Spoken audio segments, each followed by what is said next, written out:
चलो ठीक है, पहले तो इवन और फंक्शन क्या होता है इसको आप लिखते हैं, इवन एंड और फंक्शन। तो देखिए इवन एंड ऑड फंक्शन होता क्या है, अगर कोई फंक्शन fx दिया हुआ है, सपोज करो x, ठीक है, आप करिए क्या, x को रिप्लेस करिए -x से। क्या करिए, हमने कहा आप x को रिप्लेस करिए -x से। अच्छा यहां पर x की जगह पे, यहां पे x की जगह पे -x रखोगे क्या आएगा,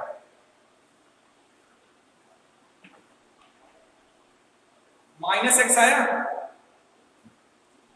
और ये जो -x है इसको हम -fx कह सकते हैं क्या, है ना। और अब एक और एग्जांपल लेते हैं पहले, मान लो fx equals to x square है और यहां पे भी आप x की जगह पे -x रखिए, यहां पे भी आप x की जगह पे -x रखिए, तो हो जाएगा -x का square equals to x square, यानी ये किसके इक्वल आ गया, fx के इक्वल। यानी इधर से बेटा मिला f of x, f of -x जब हमने किया तो हमें मिला -fx, और इधर से जब हमने f ऑफ -x किया तो हमें मिला f ऑफ x।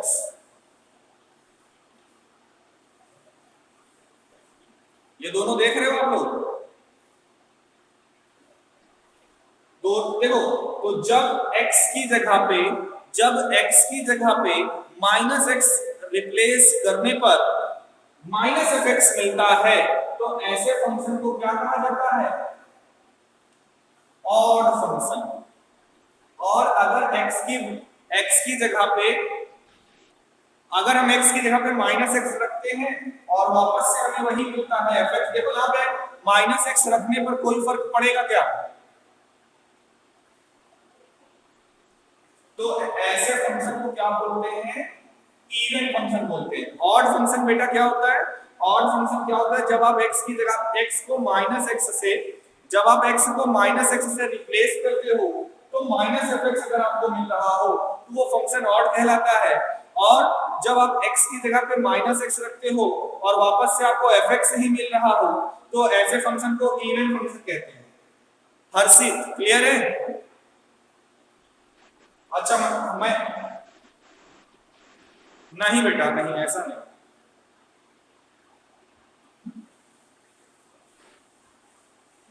अच्छा एक फंक्शन में ले रहा हूं, आपको बताइएगा ऑड है या इवन।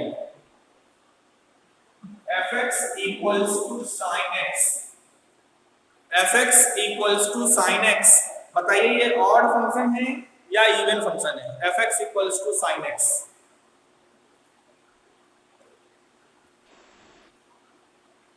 इवन है, अच्छा और कोई, चलो इन्होंने कहा इवन है, और कोई बताएं।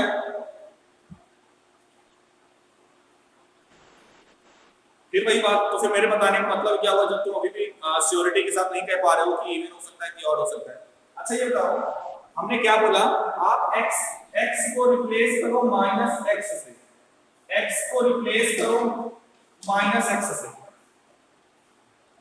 तो ये sin x है और ये हो जाएगा sin -x, sin -x। तो ये बताइए sin -थीटा क्या होता है, sin -थीटा क्या होता है, हर्षित बताओ। तो ये हो जाएगा -sin x, यानी तुमने देखा f ऑफ -x हमने लिया तो -sin x हो गया, और fx क्या था, sin x था, यानी ये क्या आया, -fx आया कि नहीं। इसका मतलब ये है कि f ऑफ -x आया -fx। अब बताओ ये फंक्शन ऑड है कि इवन है, ऑड है, यस ये फंक्शन कैसा फंक्शन है, ऑड फंक्शन। बट यही चीज अगर मैं fx को cos x ले लूं, क्या ले लूं, cos x, देखिएगा इसमें अगर fx को मैं cos x ले लूं, अब बताइए ये कैसा फंक्शन है, इवन है या ऑड है, इवन है, बिल्कुल सही बात है। ये इवन है। कैसे?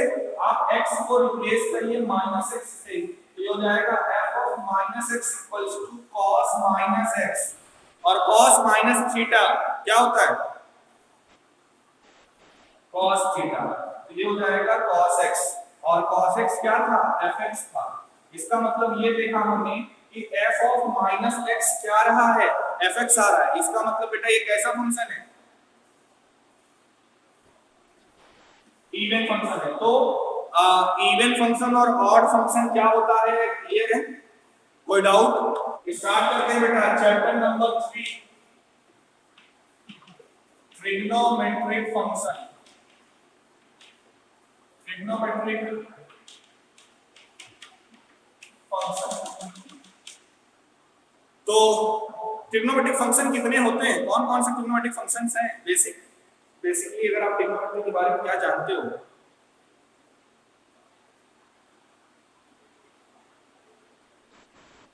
यस, 6 ट्रिग्नोमेट्रिक रेशियोज आपने पढ़ा हुआ है, sin cos tan cos sec cos। मेरा एक क्वेश्चन है, शायद मैंने लास्ट ईयर भी डिस्कस किया हुआ है कि बेटा ट्रिग्नोमेट्रिक रेशियोज 6 ही क्यों होते हैं?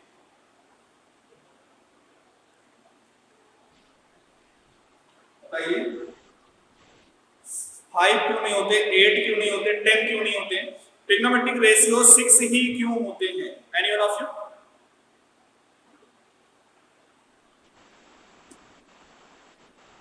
अब ये क्या जरूरतें पूरी हो जाती है? ऐसा कौन सी तुम्हारी जरूरत कौन सी पूरी हो रही थी? अच्छा, अगर मैं कहूं रेशियो, आप ले क्या रहे हो? साइड का रेशियो। एक्चुअली जो एंगल होता है यहाँ पे, ये जो एंगल होता है बेटा, एंगल दो साइड के रेशियो से रिलेटेड, दो साइड से रिलेट करता है।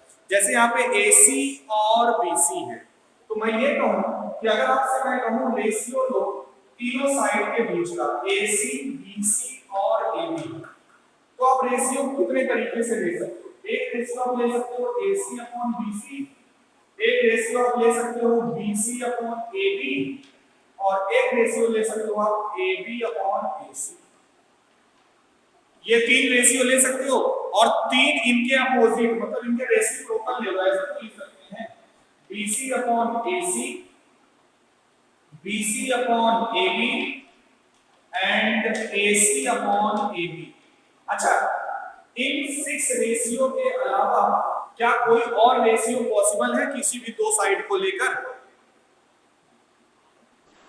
इसीलिए हर एक रेशियो को एक ट्रिग्नोमेट्रिक टर्म डिफाइन किया गया है, जिसको कि हम लोग ट्रिग्नोमेट्रिक रेशियो के नाम से जानते हैं। और इसीलिए बेटा ट्रिग्नोमेट्रिक रेशियो 6 होते भी हैं।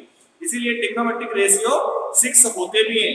क्यों? क्योंकि अगर आप साइड के रेशियो लो तो कितने पॉसिबल रेशियोज बनेंगे करेस्पॉन्डिंग साइड्स के, या दो साइड्स के कितने पॉसिबल रेशियोज मिलेंगे? हमें 6 पॉसिबल रेशियोज मिलेंगे।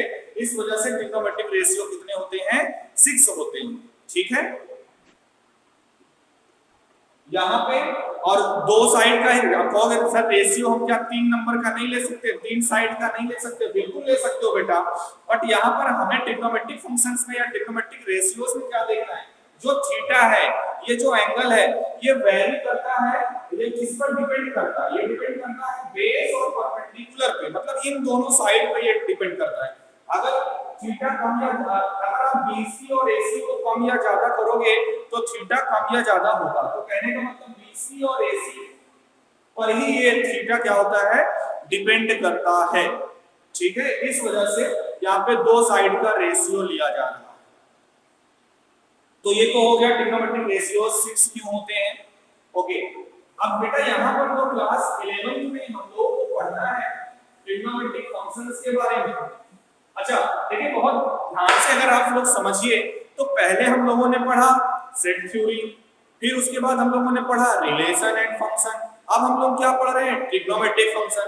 मतलब ये जो ऑर्डर है, ये जो आप ऑर्डर देख रहे हो बेटा, क्या set theory, then relation and function and then trigonometric function, यानी एक सीरीज टाइप में बन रही है, चेन बन रही ना। मतलब कहने का मतलब चेन का मतलब क्या कि जो अगला चैप्टर हम पढ़ रहे हैं उसका प्रीवियस से कुछ ना कुछ कनेक्शन है कि नहीं?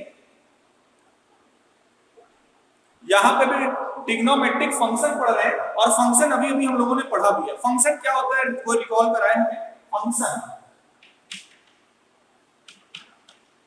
फंक्शन क्या होता है?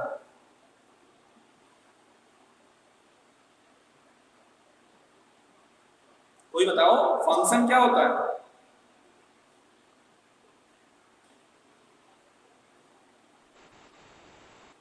बहुत सही डेफिनेशन याद है। फंक्शन होता क्या है कि सेट आर यानी कि जो रिलेशन होता है, क्या जो अगर कोई मैपिंग है A to B या कोई रिलेशन A से B पर डिफाइंड है तो उस रिलेशन को हम फंक्शन कब कहेंगे? रिलेशन तो है लेकिन उस रिलेशन को फंक्शन कब कहेंगे?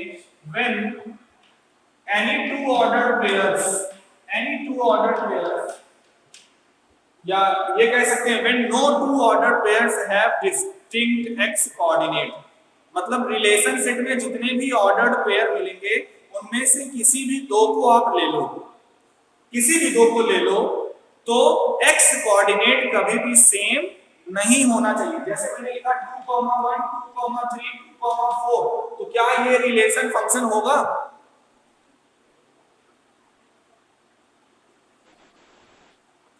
ये नहीं होगा। क्यों? क्योंकि यहाँ पर x कोऑर्डिनेट देखिए क्या है, सेम है। अगर आप वर्डिंग में पूछोगे तो मैं यही कहूंगा कि जो x कोऑर्डिनेट होता है यानी सेट A के जो एलिमेंट्स हम लेते हैं, रिलेशन सेट में जो फर्स्ट एलिमेंट होता है उसकी इमेज क्या होनी चाहिए? यूनिक होनी चाहिए। अब जैसे यहाँ पे 2 है, 2 1 पे भी जा रहा है, 2 2 3 पे भी जा रहा है और 2 4 पे भी जा रहा है, तो क्या 2 की एक इमेज है क्या? तो फंक्शन उसे कहते हैं जहां पे डोमेन सेट का एलिमेंट की केवल और केवल एक ही इमेज होनी चाहिए। तो ऐसे रिलेशन को हम लोग क्या कहते हैं? फंक्शन कहते हैं। In other words you can say that no two distinct ordered pair in a relation, no two distinct ordered pair in a relation have same x coordinate. Relation के में ऑर्डर्ड पेयर्स में x coordinate सेम नहीं होना चाहिए। Clear है? Okay तो उसी तरह से फंक्शन हम लोगों ने पढ़ा। अब आ रहे हैं ट्रिग्नोमेट्रिक फंक्शन में। जब वो फंक्शन ट्रिग्नोमेट्री में डिफाइंड हो तो ऐसे फंक्शंस को क्या कह देते हैं? ट्रिग्नोमेट्रिक फंक्शंस कह देते हैं। अच्छा यहाँ पे जो हमको स्टार्ट करना है बेटा वो बहुत बेसिक से स्टार्ट करना है। पहले एक्सरसाइज में आपको थोड़ा सा एंगल्स के बारे में पढ़ना है, एंगल्स को कन्वर्ट करना। अच्छा आप लोगों ने शायद फिजिक्स में पढ़ा होगा एंगल की यूनिट क्या होती है? डिग्री और दो और सब यूनिट्स भी होती हैं, रेडियन एंड स्टेरेडियन शायद आपने पढ़ा होगा, है ना? फिजिक्स में आपने पढ़ा होगा। तो फिलहाल यहाँ पे हम लोग डिग्री और रेडियंस के बारे में पढ़ेंगे। तो उसके लिए कुछ फॉर्मूले हैं, आप उसको नोट डाउन कर लीजिएगा। उसका यूज करके ट्रांसफॉर्मेशन हम पढ़ेंगे, कैसे डिग्री से रेडियन में आए, कैसे रेडियन से डिग्री में आए। तो सबसे पहले आपको ये पता होना चाहिए कि अगर एक स्ट्रेट लाइन है और दूसरी ये टर्मिनल लाइन, इसको इनिशियल लाइन, इसको टर्मिनल लाइन अगर बोला जाए, हमेशा जो एंगल हम लोग मेजर करते हैं, हमेशा जो एंगल हम लोग मेजर करते हैं बेटा वो क्लॉकवाइज मेजर करते हैं या एंटी क्लॉकवाइज?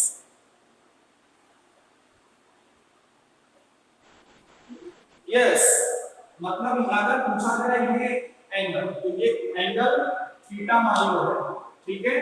अगर ये आप इस डायरेक्शन से मेजर कर रहे हो तो ये एंगल लो, लेकिन अगर कोई कहे आप ऐसे एंगल मेजर करो इस डायरेक्शन, डायरेक्शन में ये हो जाएगा तो क्लॉकवाइज हो जाएगा, तो साइन किसका लग जाएगा?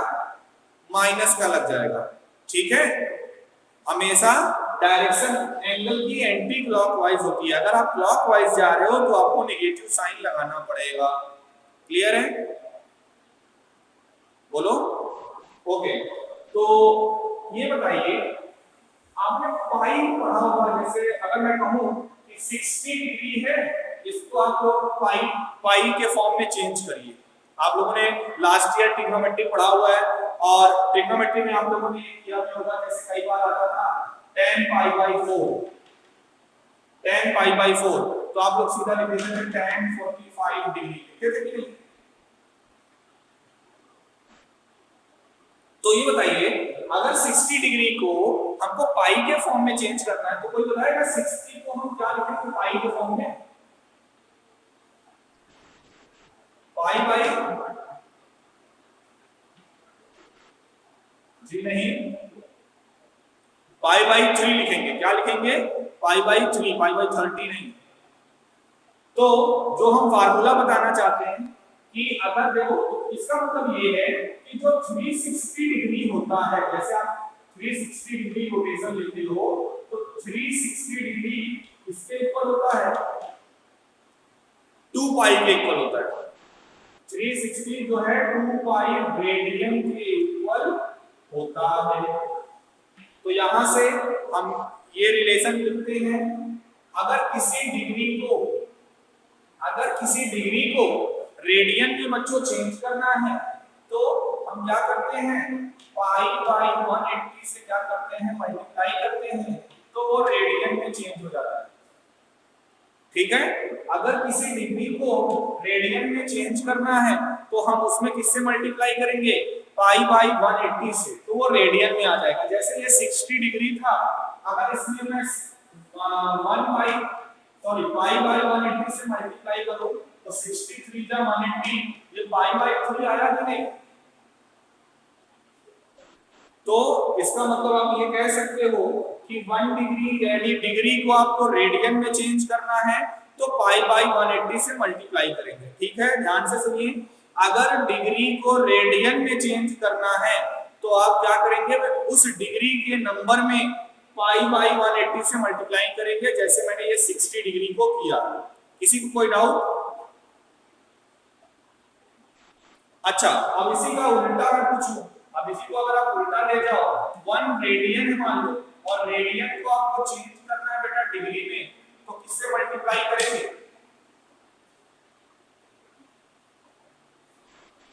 यस, 180 बाई पाई से मल्टीप्लाई करेंगे तो यूनिट किसमें चेंज हो जाएगी, डिग्री में। यानी अगर पाई बाई 3 रेडियन है, पाई बाई 3 अगर रेडियन है और इसको मैं कहूं डिग्री में चेंज करो तो आप 180 बाई 3 से मल्टीप्लाई कर दो, सॉरी 180 बाई पाई से पाई कैंसिल हो गया, 3 से काटो ये 60 और यूनिट क्या हो जाएगी, डिग्री। यानी ये देखिए पाई बाई 3 का मतलब 60 डिग्री होता है। तो बेटा अगर रेडियन में दिया हुआ है तो डिग्री में, और डिग्री में दिया हुआ है तो रेडियन में चेंज कर सकते हैं या नहीं? बोलिए। ओके, अब थोड़ा सा और आगे बढ़ते हैं। अच्छा, ये तो हो गया। अच्छा, डिग्री से छोटा यूनिट आपने एंगल का कभी सुना है? डिग्री से छोटा यूनिट क्या? Yes yes yes, minute and second. अच्छा, जैसे ये, अच्छा मिनट जिससे लिखा हुआ है 30 डिग्री, ये लिख दिया हमने 25 मिनट और ये लिख दिया 30 सेकेंड। तो मिनट का नोटेशन ये होता है, सिंगल डैश लगाते हैं, और सेकेंड का नोटेशन क्या होता है, डबल डैश लगाते हैं। ठीक है बेटा, और 1 डिग्री में 60 मिनट होते हैं, 1 डिग्री में 60 मिनट होते हैं, और 1 मिनट में 60 सेकेंड होता है। ये भी दो फार्मूले आप नोट कर लीजिए। 1 डिग्री में 60 मिनट होता है और 1 मिनट में 60 सेकेंड होते हैं। क्लियर है? ठीक है, क्योंकि बेटा हमको यहाँ पर ऐसे क्वेश्चंस मिलेंगे जहां पे एंगल हमको ऐसे दिया जाएगा डिग्री मिनट सेकंड में, और बोला जाएगा ये तो डिग्री के फॉर्म में है, इसको रेडियन में चेंज करो, या हमको तीनों को एक यूनिट में बनाने की जरूरत पड़ेगी। तो ऐसे क्वेश्चंस में इन सब रिलेशंस का हम लोग यूज करेंगे। तो ये तो हो गया इसकी बात। और एक चीज और बच्चों, जो अभी तक हम यहाँ पे पाई यूज कर रहे हैं, इस पाई की वैल्यू क्या लेंगे, 22/7 रेडियन। यहाँ पे जो पाई की वैल्यू हम लोग यूज करेंगे वो क्या होती है, पाई की वैल्यू 22/7 रेडियन। ठीक है, 22/7 जो यूनिट है वो किसमें होगी, रेडियन में होगी। क्लियर है? ओके, आगे बढ़ते हैं। एक और चीज जो कि 10th में मैंने पढ़ाया हुआ है, रिलेशन शायद आपको याद होगा, सर्किल चैप्टर में मैंने पढ़ाया हुआ है कि आर्क लेंथ और उस आर्क लेंथ पे जो उस आर्क लेंथ के द्वारा जो सेंटर पे एंगल सबटेंड होता है, मान लो ये थीटा है बच्चों और आर्क लेंथ मान लो ये एल है और रेडियस आर है, तो इन तीनों के बीच में कोई रिलेशन होता है क्या? Yes, very good. Theta equals to L by are,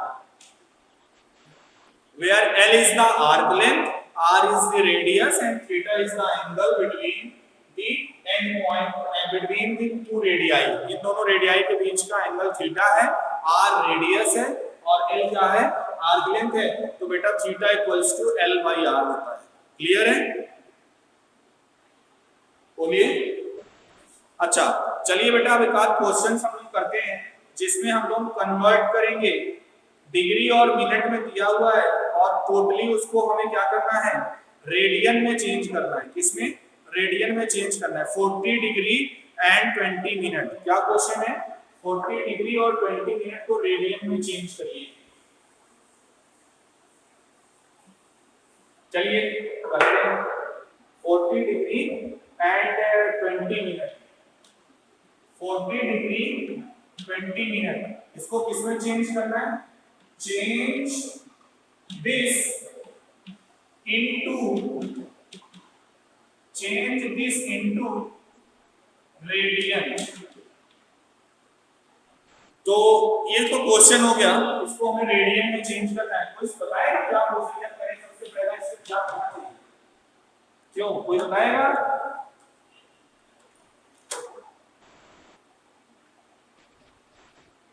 देखिए अभी क्या ये यूनिट, ये जो आप देख रहे हो प्योर डिग्री में है,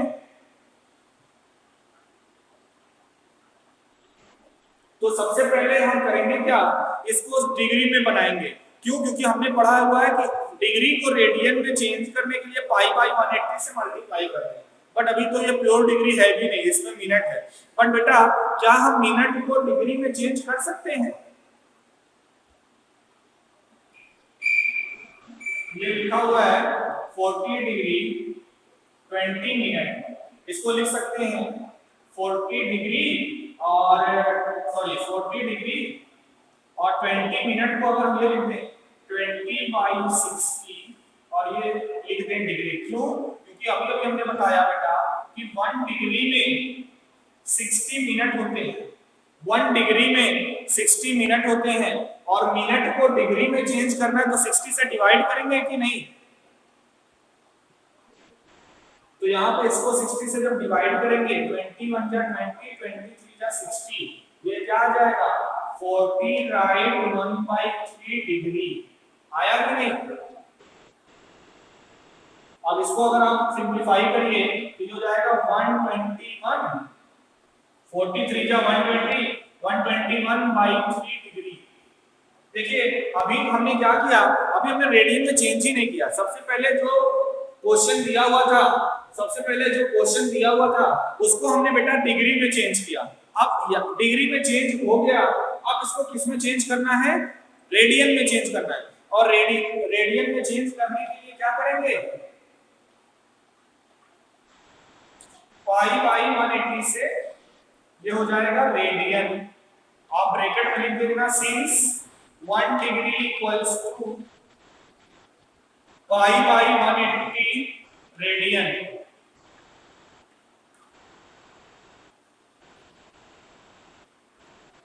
ओके बेटा, तो इसको जब सिंपलीफाई करोगे तो ये कुछ कैंसिल आउट होगा? नहीं होगा। 121 पाई अपॉन 540 रेडियन चेंज हो गया कि नहीं? क्यों बेटा? 1 कितना है आंसर? 121 pi by 540। कोई डाउट किसी को?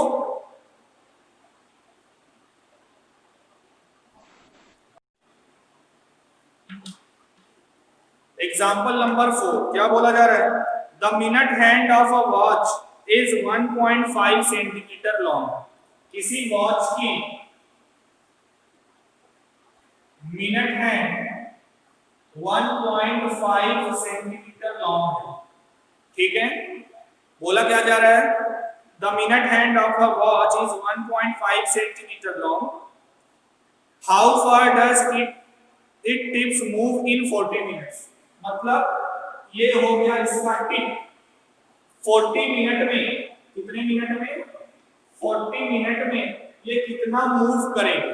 मिनट वाली जो सुई है वो 40 मिनट में, यानी आपको आर्क लेंथ निकालना है बेटा, एल निकालना है। यहां से 40 मिनट में कहीं भी हो सकता है, जरूरी स्टार्टिंग पॉइंट यहीं पे हो, उससे में मतलब नहीं है। बोला ये जा रहा है कि 40 मिनट में वो कितना ट्रेवल कर लेगी, मतलब वो कितना डिस्टेंस ट्रेवल कर लेगी। इसका मतलब हमें क्या निकालना है बेटा, आर्क लेंथ। और अभी भी मैंने एक फार्मूला बताया, theta equals to L by R, तो एल इक्वल्स टू क्या होगा, आर इंटू थीटा। आर पता है यहाँ पे जो बच्चों 1.5 सेंटीमीटर, आर की वैल्यू क्या है 1.5 सेंटीमीटर। अब केवल बचा क्या है बेटा, अब बचा है थीटा। थीटा की वैल्यू वो भी किसमें निकालना है, थीटा की वैल्यू किसमें निकालना है, रेडियन में। क्योंकि क्वेश्चन में पाई की वैल्यू भी दी हुई है कि आप पाई की वैल्यू 3.14 यूज करिए। पाई की वैल्यू क्या यूज करनी है, 3.14। तो आपको ये अब निकालना है बेटा कि कितना ट्रेवल करेगी, मतलब कितना एंगल 40 मिनट में कितना एंगल होगा। अब ये बताइए, चलिए हमें, जी हाँ, पहले इसको डिग्री में चेंज करेंगे। अभी आप लोगों ने ये पढ़ा है बेटा 60 मिनट में 60 minute equals to how much degree,